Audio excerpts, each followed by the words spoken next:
Bonjour à tous et bienvenue sur notre chaîne. Aujourd'hui, on vous parle du premier préalable qui était dans la section verte de la petite maison, soit la structure. Le premier préalable, c'est le Lean. Le Lean Manufacturing, ça vient vraiment en action quand vous voulez aller optimiser vos processus. Puis c'est important de faire ça avant même de penser automatiser ou numériser vos processus. C'est un des premiers préalables qui va être très avantageux pour votre entreprise parce qu'il y a plusieurs gains de productivité associés. On va vous présenter ça en détail dans cette capsule-là.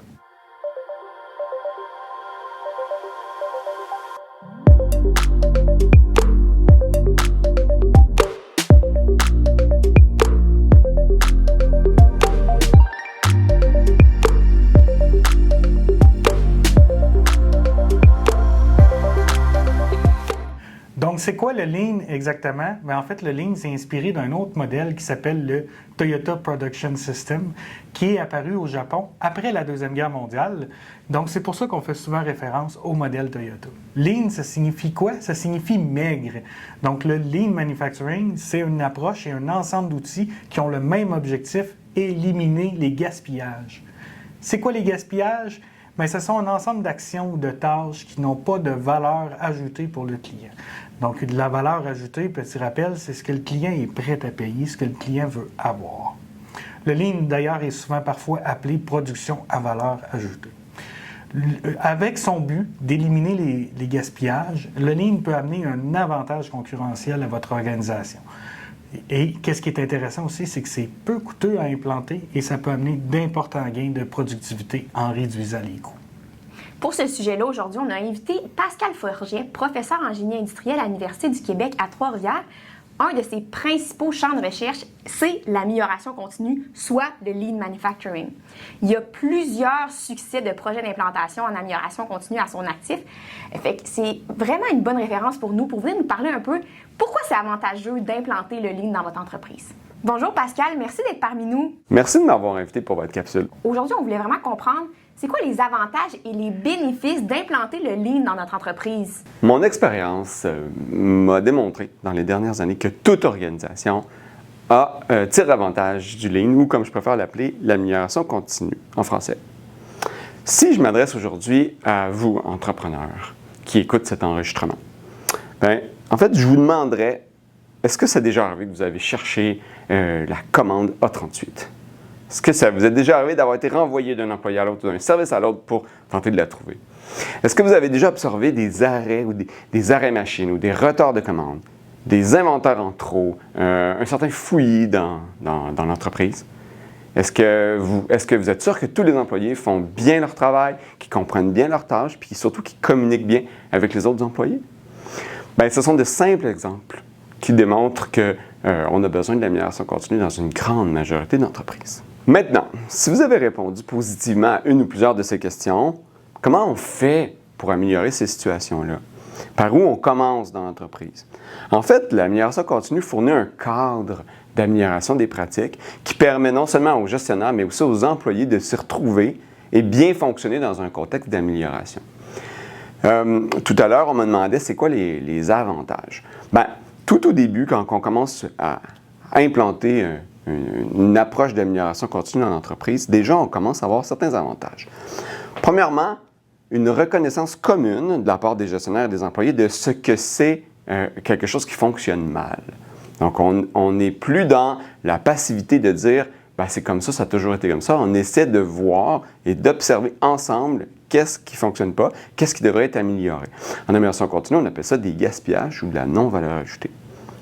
Deuxièmement, on obtient un langage commun entre les employés qui nous permet d'aborder les gaspillages ou la non-valeur ajoutée pour essayer de l'améliorer et d'essayer d'en parler sans froisser les voisins, les collègues. Par exemple, si on veut parler d'une situation problématique avec un collègue, par exemple, que je ne sais pas, mais il fait des erreurs à répétition ou il ne fait pas tout à fait le standard qu'on s'attend, puis on veut faire en sorte qu'il nous parle encore la semaine prochaine ou qu'on puisse encore avoir une amitié, bien, il faut le faire d'une certaine façon et l'amélioration continue vient nous aider exactement à cet endroit-là. Troisièmement, c'est une façon de prioriser les projets d'amélioration parce qu'on peut avoir plein d'idées, plein de problèmes à régler, mais lesquels on choisit en premier, dans quel ordre, qui qu'on implique, bien là, l'amélioration continue permet de nous aider aussi là-dedans.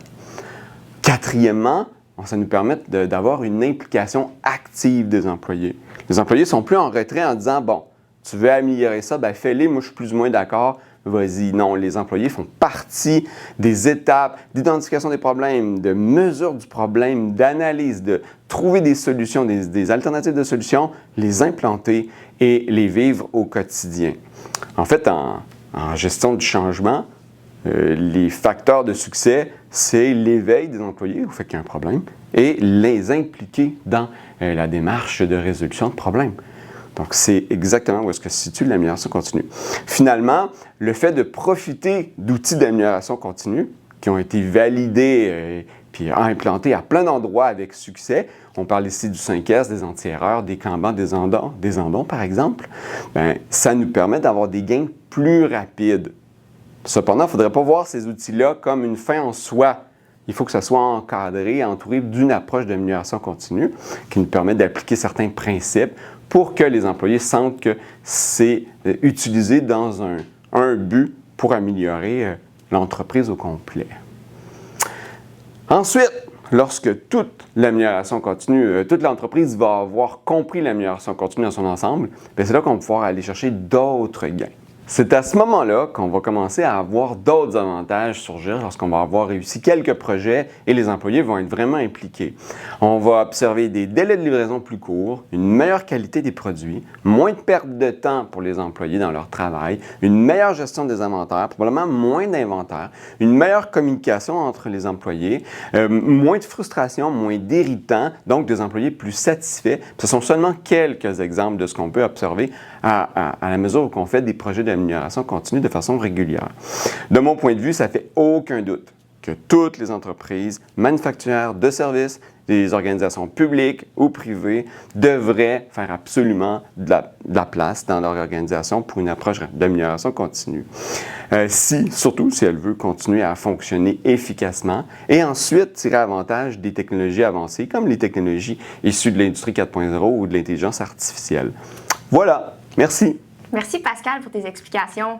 Donc, après avoir vu les origines, les objectifs et les bénéfices du Lean, on a vu aussi à travers le discours de Pascal à quel point c'était important de considérer que le Lean, ce n'est pas que des outils. C'est une approche, une culture et une philosophie aussi. C'est basé sur l'amélioration continue. D'ailleurs, en japonais, le mot pour amélioration continue, c'est Kaizen.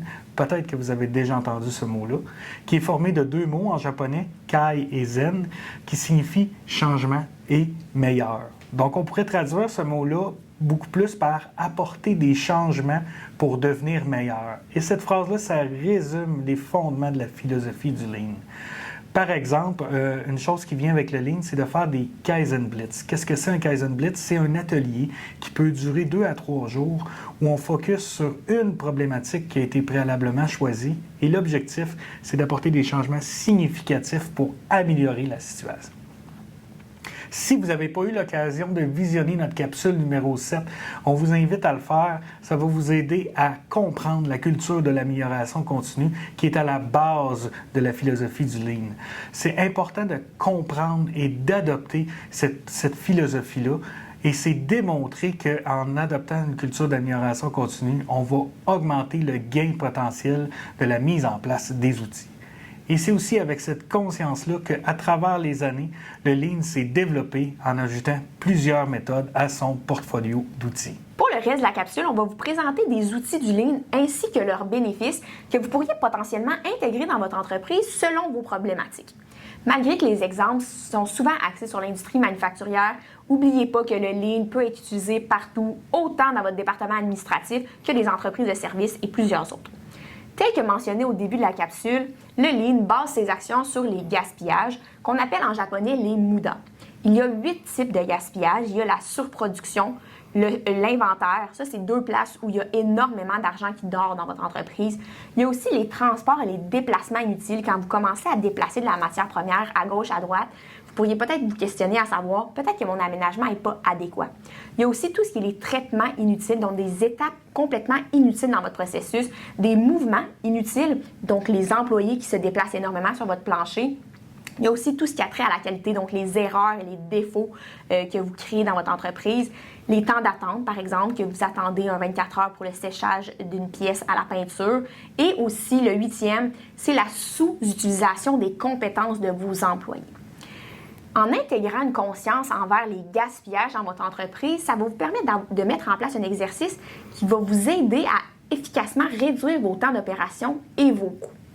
C'est vraiment cet exercice-là, en intégrant votre conscience des gaspillages, qui va vous aider à simplifier vos processus et réduire leur variabilité. Selon nous, les gaspillages, c'est vraiment un des outils les plus utiles du Lean parce que c'est grâce à des constats de gaspillage que souvent on peut mettre en application d'autres outils du coffre à outils de Lean. Les gaspillages, c'est vraiment la base de la philosophie du Lean, comme on vous a mentionné au début, parce que ça vous pousse toujours à vous améliorer davantage. Voici une liste d'outils qui peut être implantée chez vous et qui est souvent quand même utilisée. Le premier, c'est le 5 pourquoi. Ça, c'est une méthode de résolution de problèmes. C'est vraiment une méthode d'analyse rigoureuse qui vous pousse à vous questionner sur la source du problème. Donc, pas vous satisfaire de régler le problème, mais vraiment trouver d'où est-ce qu'il provient. On dit 5 pourquoi, mais c'est vraiment juste un chiffre de référence pour dire aller jusqu'à la source. Donc, ça peut être 3 pourquoi, 7 pourquoi, 10 pourquoi. L'important, c'est de se rendre jusqu'à la source. Il y a aussi la méthode 5S.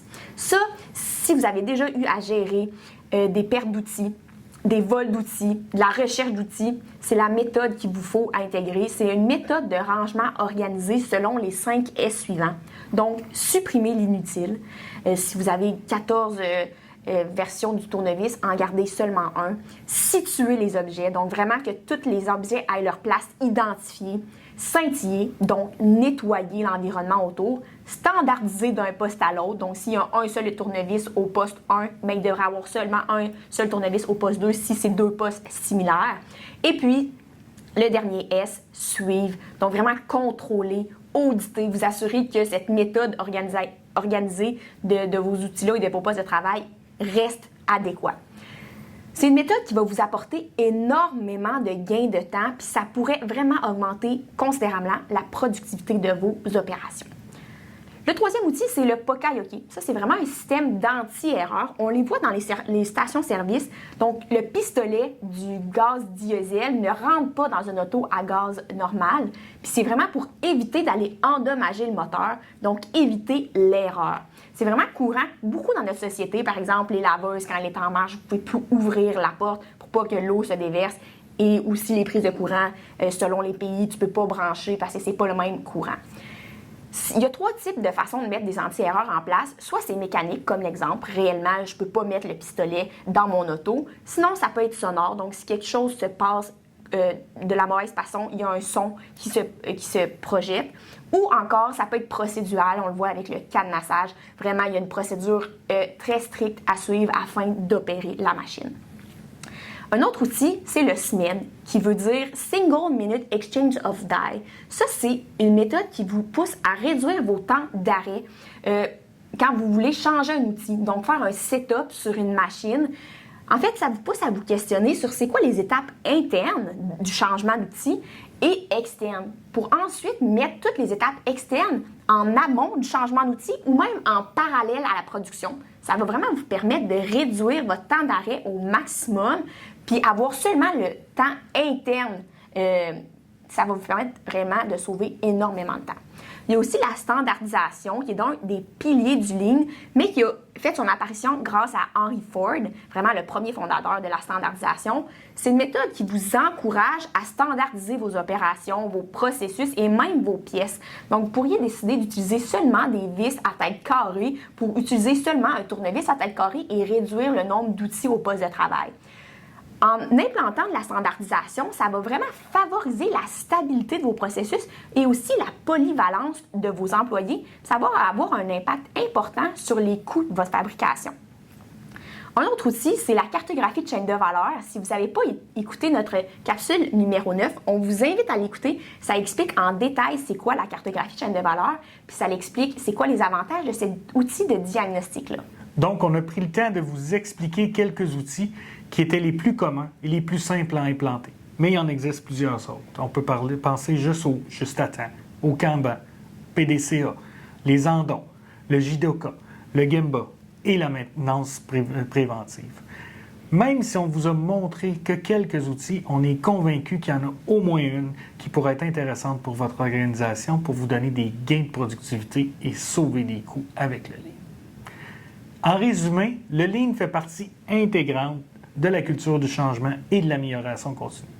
C'est un coffre avec plein d'outils intéressants qui vous offrent des modèles de solutions à plusieurs problèmes que vous pouvez rencontrer dans votre entreprise. On vous invite à vous questionner à savoir quels outils pourraient vous donner le plus d'avantages à votre entreprise et à les mettre en place ou à vous faire accompagner pour les mettre en place. Peu importe que vous soyez du côté de la production ou des services, les outils du Lean sont un très bon allié pour aider votre entreprise à maximiser sa productivité.